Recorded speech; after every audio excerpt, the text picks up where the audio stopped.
আল্লাহর শুকরিয়া জ্ঞাপন করছি আলহামদুলিল্লাহ। পাশাপাশি গত বছর জুলাই বা আগস্টে যারা জীবন দিয়েছেন, যাদের রক্তের বিনিময়ে আজকে চমৎকার পরিবেশ আমরা পেয়েছি, আমরা আমাদের কথাগুলোকে মন খুলে বলার সুযোগ পাচ্ছি, কালচারাল হেজিমনিকে পরাজিত করে বাংলাদেশের নয়া স্বরূপ আবিষ্কার করার সুযোগ আমরা পাচ্ছি। আমি সেই শহীদদেরকে সম্মান জানাচ্ছি এবং আল্লাহর কাছে দোয়া করছি আল্লাহ যেন সবাইকে শাহাদাতের মর্যাদা দান করেন, আল্লাহুম্মা আমিন। আহত পঙ্গুত্ব বরণকারী যারা আছেন আপনাদের প্রতি স্যালুট জানাচ্ছি, কৃতজ্ঞতা জানাচ্ছি, সম্মানের সর্বোচ্চটুকু আপনাদের প্রতি প্রদর্শন করছি। আল্লাহ তালা আপনাদের এই ত্যাগকে যেন কবুল করেন এবং আপনাদেরকে যেন আল্লাহ তালা সুস্থতা দান করেন, আমিন। প্রিয় উপস্থিতি, গত বছর ঠিক এই সময়গুলো আমাদের জন্য অনেক কঠিন ছিল। আপনারা এখানে প্রত্যেকেই মাঠের আন্দোলনের সাক্ষী, মাঠের আন্দোলনে আমাদের সহযোদ্ধা ছিলেন। রাজনৈতিকভাবে বিশ্লেষণ করলে অনেক কথা, আমি এখানে বসে বসে ভাবছিলাম অনেকগুলো বিষয় সরকারের কাছে উপস্থাপন করা প্রয়োজন। এই সরকারের বেশ কিছু অর্জন যেমন রয়েছে, আবার বেশ কিছু ব্যর্থতাও রয়েছে। এই সরকার যে গতি নিয়ে জুলাইয়ের রক্তকে, শহীদদেরকে ধারণ করে, গণ অভ্যুত্থান এবং বিপ্লবকে ধারণ করে যেভাবে রাষ্ট্রকে এগিয়ে নেওয়া দরকার ছিল, যেভাবে আরও দৃঢ়তার সাথে সিদ্ধান্তগুলো নেওয়া দরকার ছিল, সে জায়গায় আমরা কিছুটা অলসতা এবং ধীরগতি লক্ষ্য করেছি। গণহত্যার বিচার নিয়ে অনেক বলেছি আমরা, 1 বছর পার হয়ে গিয়েছে, কিন্তু এখনো পর্যন্ত এত প্রমাণ থাকার পরেও, চাক্ষুষ এতগুলো সাক্ষ্য থাকার পরেও একজন হত্যাকারীকেও আমরা এখনো বিচারের রায় দিতে পারিনি। এটাকে আপনি ব্যর্থতা, সফলতা কি বলবেন সেটা জানি না, তবে এটাকে আমরা নিরেট একটা অলসতা এবং ধীরগতি বলতেই পারি। আমি শহীদ যারা পরিবার রয়েছেন তাদের প্রতি আশ্বস্ত করছি আমাদের এই প্রজন্ম ইনশাল্লাহ আপনাদের পাশে দাঁড়াবে। আমাদের জুলাইয়ের বিশ্লেষণ, প্রত্যাশা প্রাপ্তির অনেক কথাই বলা যাবে। একটা জায়গায় এসে খুব কষ্ট ফিল করি, খুব বেদনা ফিল করি যে জুলাই নিয়ে কিছু কিছু ব্যক্তি, কিছু কিছু গোষ্ঠী অসুস্থ ক্রেডিট দাবির একটা অসুস্থ প্রতিযোগিতা লিপ্ত হয়। এগুলো আমাদেরকে খুব ব্যথিত করে।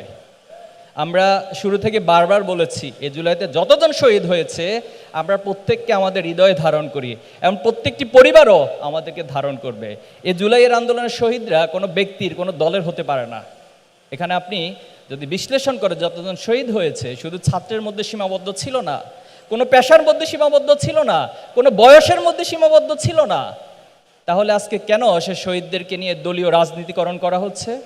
আমাদেরকে অনেকবার বলা হয়েছে শহীদদের তালিকা প্রকাশ করার জন্য। আমরা সকলের তালিকা একসাথে করে প্রকাশ করেছি, বলেছি যে আমরা শহীদদের চেহারার মধ্যে কোনো ভিন্নতা খুঁজি না, প্রত্যেকটা শহীদকে আমরা আমাদের হৃদয়ে ধারণ করি এবং প্রত্যেকটা শহীদ এই বাংলাদেশের শহীদ, জাতীয় শহীদ, এবং তারা আমাদের শ্রেষ্ঠ সন্তান হিসেবে বাংলাদেশের এই জমিনে আজীবন থাকবে ইনশাআল্লাহ।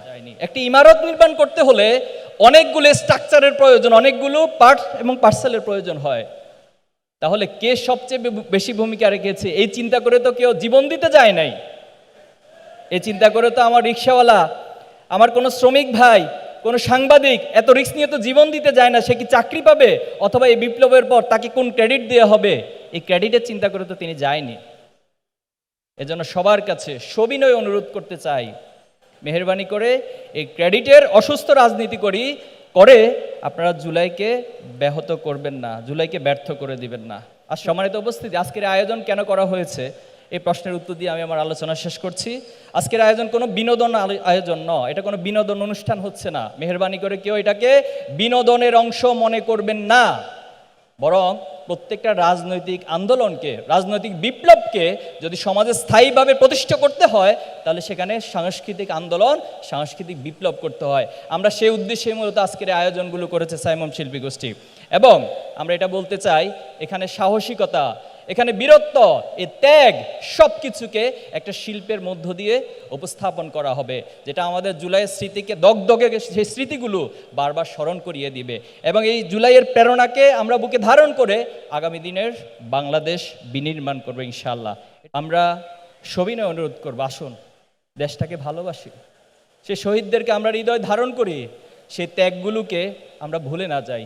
ইনশাআল্লাহ এই কালচারাল বিপ্লবের মধ্য দিয়ে আমরা বাংলাদেশকে যে নবজাগরণ, যে জাগরণের মধ্য দিয়ে একটি নতুন বাংলাদেশ গড়ে তুলব ইনশাল্লাহ। আমি কাজী নজরুলের সেই কবিতা, বিদ্রোহী কবিতার যে লাইন, আমি সেই দিন হব শান্ত, নিঃসন্দেহে আপনারা জানেন। আমরা আজকের এই প্রজন্ম বলতে চাই, আমরা সেই দিন হব শান্ত যবে উৎপীড়িতের ক্রন্দনরোল আকাশে বাতাসে ধ্বনিবে না, সব জায়গায় ন্যায় প্রতিষ্ঠিত হবে এই প্রজন্ম, সেই দিন হবে শান্ত ইনশাল্লাহ।